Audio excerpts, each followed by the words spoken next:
Het belangrijkste nieuws van Curaçao in het Nederlands. Extra Journaal.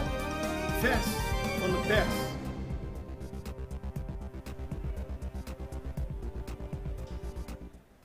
Welkom bij Extra Journaal. Fijn dat u weer kijkt. We hebben het belangrijkste nieuws voor u op een rijtje gezet. En we hebben onder meer nieuws over... Ik moet even overnieuw beginnen, want we zijn bij Extra Journaal. We hebben het belangrijkste nieuws voor u op een rijtje gezet. Na de reclame gaan we nog aandacht besteden aan een heel bijzonder project binnen het parlement op Curaçao. Maar we beginnen met het belangrijkste nieuws wat er nu op Curaçao speelt. Sylvania gaat ruim 13 miljoen gulden aan het Adventziekenhuis geven. Dat heeft de minister van Financiën gisteren bekendgemaakt. 4 miljoen gulden was al besteed en nu komt daar nog 9 miljoen bij. Tegelijkertijd heeft Sylvania zijn excuses aangeboden voor de wijze waarop voorgaande regeringen met het Adventziekenhuis zijn omgegaan. Volgens hem is daar veel misgegaan. Nu probeert hij het in ieder geval goed te maken door geld te geven voor onder meer een mammografieapparaat en 1 miljoen voor een CT-scan. Zoals bekend wil Sylvania dat er vaker wordt samengewerkt, onder meer in het geval van wachttijden bij het CMC, dat patiënten naar het Advents kunnen worden gebracht, om op die manier te zorgen dat de meeste mensen zo'n goed mogelijke behandeling krijgen hier op Curaçao. VBC is tegen heffing. De Vereniging Bedrijfsleven Curaçao heeft laten weten dat ze het niet eens zijn met de heffing die de al eerder genoemde minister Sylvania heeft opgelegd voor mensen die nog een betalingsachterstand bij de belasting hebben. Het gaat om een rente van 6,75% die de regering per 1 juli aanstaande over uitgaande belastingschulden, waarvoor geen regeling is getroffen of op verzoek van een regeling is ingediend, wil heffen. Het gaat dus om geld dat nog betaald moet worden. Als dat niet voor die tijd wordt betaald, komt daar dus 6,75% op. En nu komt het VBC zegt, het heffen van deze rente komt als een klap op de vuurpijl van een belasting-incassobeleid dat als zeer agressief en asociaal kan worden gekenmerkt, daar het totaal geen rekening houdt met het feit dat de Curaçaose economie COVID nog steeds in de herstelfase bevindt.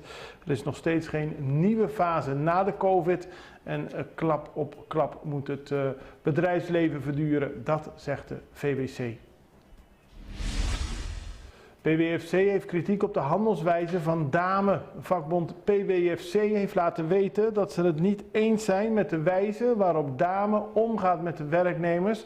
Er is namelijk een onderzoek ingesteld waarbij vragen worden gesteld, onder meer over vakantiegeld, over betalingen voor overwerk, over timeback en dergelijke.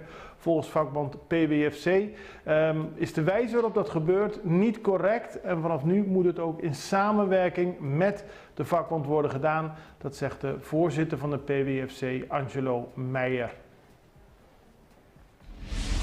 Onderzoek naar behandeling van Jamel Lomp. In Nederland wordt werk gemaakt van een onderzoek naar de wijze hoe het is gegaan qua behandeling van Jamel Lomp. Dat is de Curaçaoenaar die vorige week een 36-jarige bewakingsbeambte heeft doodgestoken in Den Haag.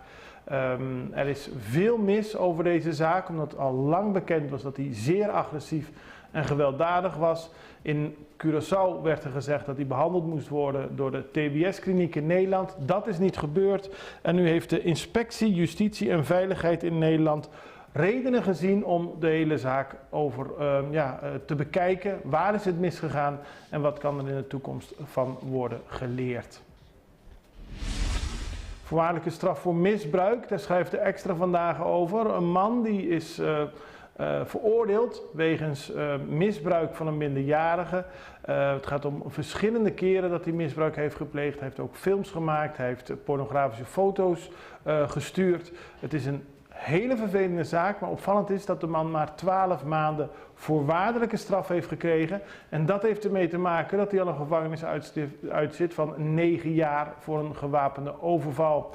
De rechter heeft gezegd dat het belangrijk is dat de man zich onder begeleiding van de reclassering stelt en ook door iemand die zijn gedrag beoordeelt en een deskundige die met hem daarover gaat praten.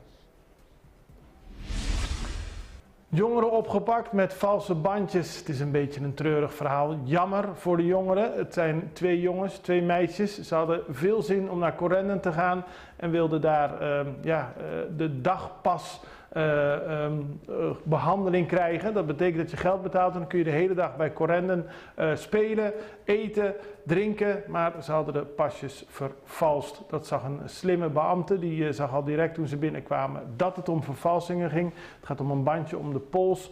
De 4 jongeren werden naar het politiebureau genomen en wordt onderzocht hoe die vervalsing plaats heeft gevonden. Want dit is natuurlijk geen gedrag dat kan plaatsvinden. Bonaire verwacht excuses, dat heeft de organisatie Noske Bonaire Bek laten weten. 1 juli is de herdenking van de afschaffing van de slavernij in 1863.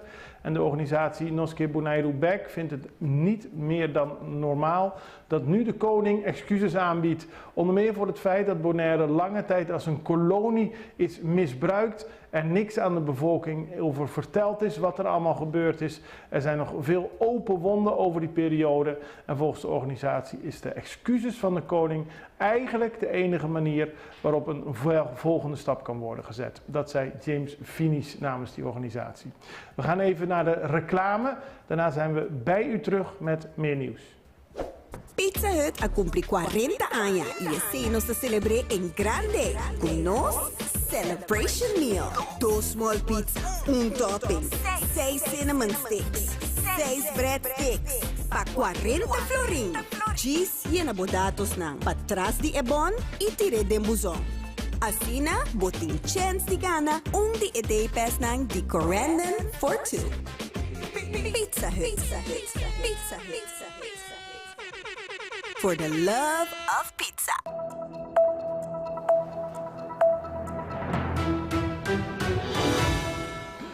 Dan gaan we naar Den Haag. We hadden het net al over de moord door Jamel Lomb vorige week in Den Haag. Daarvoor is vandaag nu een stille tocht gehouden.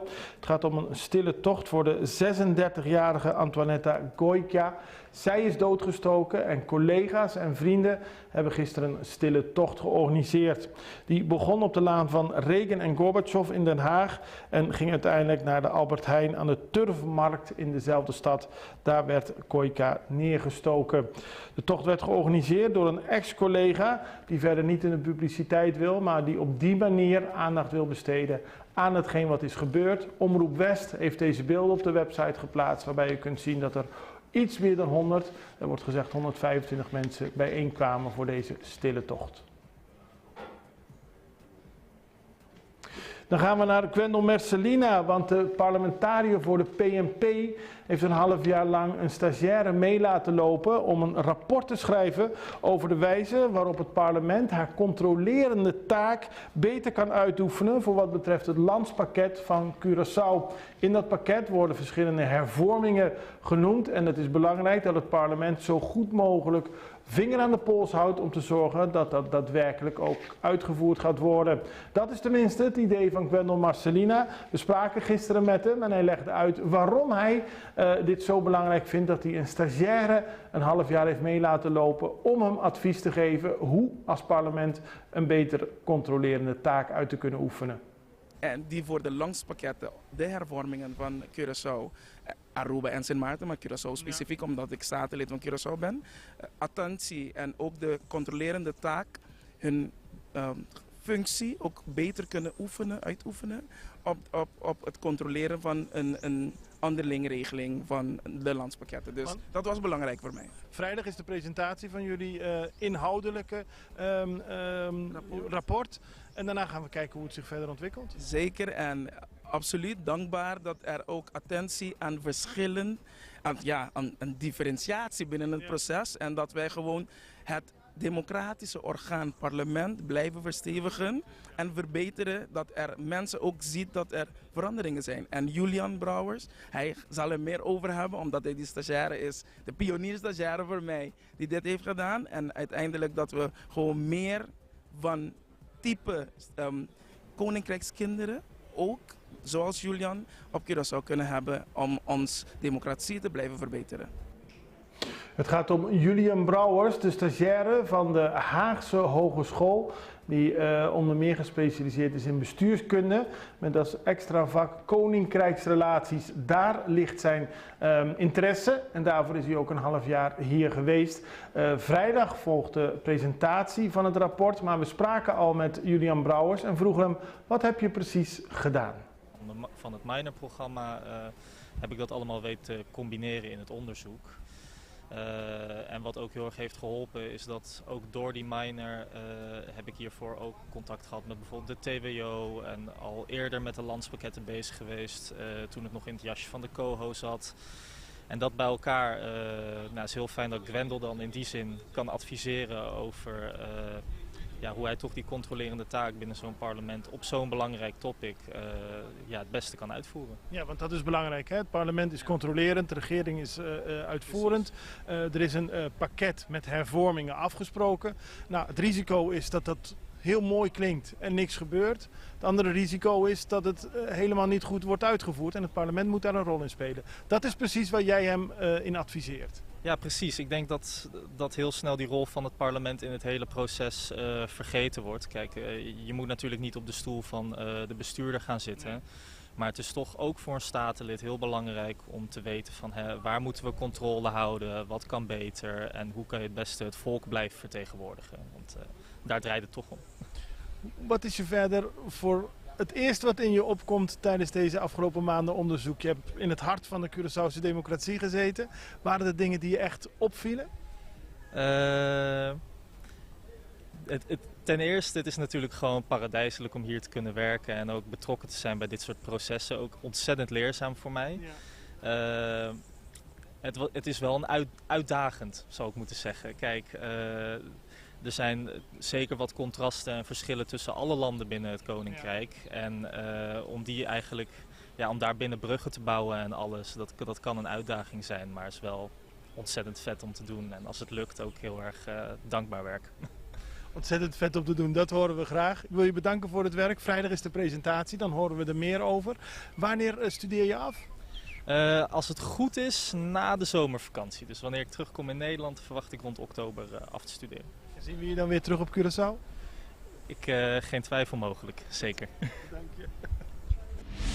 En daarmee zijn we aan het einde gekomen van deze aflevering van Extra Journaal. Ik hoop dat u morgen weer kijkt, maar ik ga niet weg zonder u te vragen om op Facebook ons te volgen. Klik op de knop follow. En als u naar YouTube kijkt, dan kunt u op subscribe drukken. En dan ziet u een mogelijkheid om all in te drukken bij een belletje, zodat elke keer als er weer een nieuwe Extra Journaal is, u gewaarschuwd wordt. Nou, doe er uw voordeel mee. Wij zijn er morgen weer. Ik hoop u dan weer te zien. Het allerbeste. Tot ziens. Dag.